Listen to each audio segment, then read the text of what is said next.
If you missed the end of Fargo Post 2's matchup with Troy, Alabama in the American Legion World Series last night, don't worry, we get it, because it was a marathon deep into the night. Post 2 ultimately prevailed 5-4 in the 14th inning. Tied at 4 in the 14th with 2 runners on, Landon Meyer hits a bouncer to leg out an infield single, but the throw to first gets away. Jackson Beiswinger, with his eye on the ball, hustles home to score the winning run for Post 2's first win in Shelby. Fargo comes out on top in the second longest game in Legion World Series history at 4 hours and 19 minutes. Not including their hour-plus long rain delay. Wow, that's a long night. This game ended around 1:45 a.m. local time. A little less than 10 hours later, Post 2 back at it, and they were ready to go. Fargo uses the crooked number to its advantage, scoring 4 runs in the first and 3 runs in the third to dominate Hudson, Massachusetts 12-3. Central Plains Regional MVP Sam Oshak and Wyatt Kozadowski led the way offensively with 3 hits and 3 RBI each.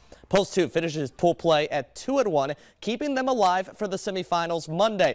Fargo is off tomorrow and keeping a close eye on the Troy League City game Sunday night. If League City wins, Fargo is in the semis. But if Troy wins, it is a 3-way tie at the top, and a tiebreaker will determine which 2 teams reach the semis.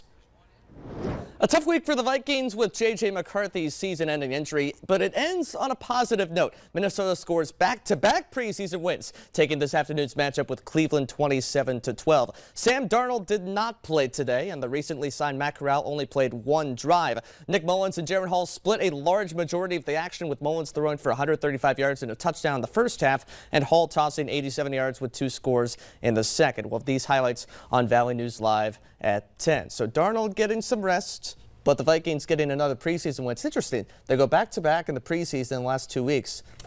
Did not win a preseason game since 2019 before last week. Oh, Vikings are off to a good little start here. Too bad about the injury bug they're getting right now, but you know, they got a nice young team. Hopefully they can put the parts together as we get to and the team will say any win is a good win, even in the preseason.